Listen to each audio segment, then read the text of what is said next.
আর যা করেন মানুষের হক মারবেন না। নামাজ বেশি পড়তে পারেন না, শুধু 5 ওয়াক্ত ফরজ পড়েন, সুন্নতে মুআক্কাদা ওয়াজিব পড়েন, আলহামদুলিল্লাহ যথেষ্ট। আখিরাতে মুক্তির জন্য নফল নামাজ না পড়লেও মুক্তি হতে পারে, কিন্তু যদি নামাজে পড়েন আইলো ঠেলেন, নামাজে পড়েন আরেকজনের জমির জিনিসপত্র দখল করেন, আরেকজনের গাছের নারিকেলটা, সুপারিটা, ডাবটা, আমটা, জামটা চান্সে নিয়ে নিছেন, কেউ টের পায়নি, নিয়ে আইসা খায়া এরপর ওযু করে সুন্দর করে নামাজ চলে আসছেন। আল্লাহু আকবার। ওয়াজ মাহফিলে এসে বসে আছেন সেই দুপুর থেকে, কোন লাভ হবে? কোন লাভ হবে? আপনারা একটা হাদিস হয়তো শুনে থাকবেন, নবী করিম সাল্লাল্লাহু আলাইহি সাল্লাম বলেছেন, মুসনাদে আহমদে হাদিসটি বর্ণিত হয়েছে, কিয়ামতের ময়দানে বান্দার যত অপরাধ, পাপাচার, গুনাহ, অন্যায়, বিচার, এগুলো সব আল্লাহর দরবারে উঠানো হবে। বান্দার সমস্ত বিচারগুলোকে 3 ভাগে ভাগ করা হবে। 3 ধরনের বিচার আল্লাহ রাব্বুল আলামিনের আদালতে কিয়ামতের দিন হবে। এর মধ্যে কিছু আছে বান্দার হক সংশ্লিষ্ট, কারোর আইল ঠেলেছেন, কারোর লাউটা চুরি করে নিয়ে আসছেন, কারোর জমিটা চান্সে সুযোগ পেয়ে মেরে নিছেন, নিজের নামে করে নিছেন, তারা কেউ দেশে থাকে না, থাকে বিদেশে, এই চান্সে দখল করে নিছেন। আছে না নাই? আছে নাকি তালতলা নাই এরকম মানুষ? আছে। এই যে অন্যের অধিকার নষ্ট, অন্যের সম্পদ দখল করা, ভক্ষণ করা, এটা কি হালাল না হারাম? কেমন হারাম? এটা এমন হারাম, এই কাজটা যদি কেউ করে আর দুনিয়াতে যদি এটা দফা রফা না করে, যারটা খাইছে তারটা তার কাছে ফেরত না দিয়া যায়, তো কিয়ামতের দিন এই রকম অপরাধ যেগুলো করা হয়েছে এইগুলোর বিচার সম্পর্কে আল্লাহ বলবেন, এগুলোর ব্যাপারে আমার কোনো ক্ষমা নাই। এগুলো যারটা সে মেরেছে দুনিয়াতে, এখন আখিরাতে তার সাথে বোঝাপড়া করতে হবে।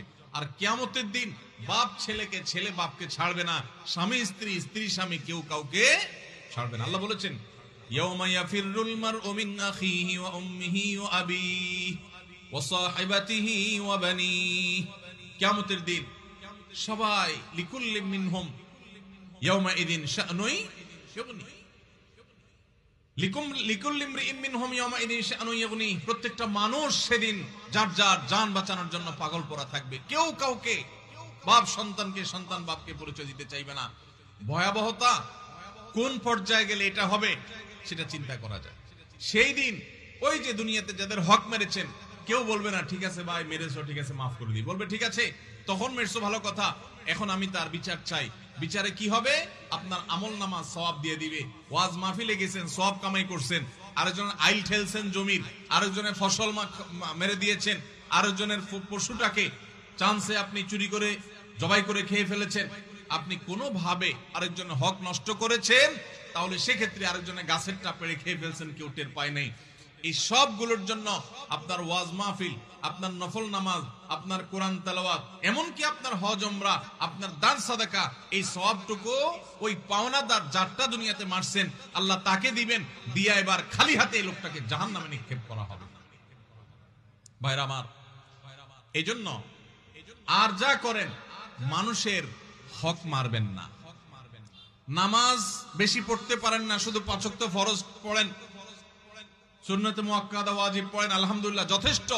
আখিরাতে মুক্তির জন্য নফল নামাজ না পড়লেও মুক্তি হতে পারে, কিন্তু যদি নামাজে পড়েন আইলো ঠেলেন, নামাজে পড়েন আরেকজনের জমির জিনিসপত্র দখল করেন, আরেকজনের গাছের নারিকেলটা, সুপারিটা, ডাবটা, আমটা, জামটা চান্সে নিয়ে নিছেন, কেউ টের পায়নি, নিয়ে আইসা খায়া এরপর ওযু করে সুন্দর করে নামাজ চলে আসছেন। আল্লাহু আকবার। ওয়াজ মাহফিলে এসে বসে আছেন সেই দুপুর থেকে, কোন লাভ হবে? কোন লাভ হবে? মুসনাদে আহমদের এই হাদিস থেকে আমরা জানতে পারলাম, নবী সাল্লাল্লাহু আলাইহি সাল্লাম বলেছেন, কিয়ামতের দিন বান্দার হক নষ্ট করে যারা আসবে এদের কোনো ক্ষমা নাই, কোনো ক্ষমা হবে না। তাহলে 3 ধরনের বিচার হবে। কয় ধরনের মামলা বিচার হবে কিয়ামতে? 3 ধরনের। একটা হলো বান্দার হক, এটার কোনো ক্ষমা নেই। আর আরেকটা হলো আল্লাহর হক। আল্লাহর হক কোনটা? নামাজটা পড়ছেন, একটু ভেজাল ছিল, রোজাটা রাখছেন, ভালো করে রাখতে পারেন নাই, কোরআন তেলাওয়াত করছেন, একটু ভুলভাল হয়ে গেছে, এগুলো আল্লাহ চাইলে মাফ করতে পারেন, আর না চাইলে শাস্তি হতে পারে। এটা আল্লাহ তাআলা নিজের হাতে রাখছে। আর 3 নম্বর মামলা হলো তাওহীদে যদি ভেজাল থাকে সেই মামলা। কেউ যদি শিরিক করে যায় তাহলে এইটার ব্যাপারেও এই হাদিসে নবী সাল্লাল্লাহু আলাইহি ওয়াসাল্লাম বলেছেন যে কিয়ামতের ময়দানে আল্লাহ রাব্বুল আলামিন এই মামলা সম্পর্কে বলবেন বিনা হিসাবে, বিনা শুনানিতে সরাসরি জাহান্নাম। যদি কেউ শিরিক করে, তাওহীদ এর উল্টাটা হলো শিরিক। তাওহীদের উল্টাটা কি ভাই? শিরিক। আল্লাহ তাআলা সব সহ্য করলেও আল্লাহর সঙ্গে শিরিক করাটাকে আল্লাহ সহ্য করেন।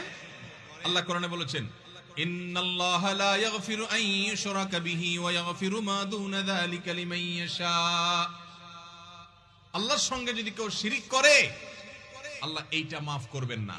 তবে শিরিক ছাড়া অন্য কোনো অপরাধ করলে আল্লাহ যাকে ইচ্ছা তাকে মাফ করে দেন। এজন্য ভাইরা আমরা শিরিক থেকে বেঁচে থাকবো তো ইনশাআল্লাহ। কখনো কোনো অবস্থাতেই আমরা শিরিক করব না, তাওহীদ ঠিক রাখবো। নবী করিম সাল্লাল্লাহু আলাইহি ওয়াসাল্লামকে আল্লাহ তাআলা বলেছেন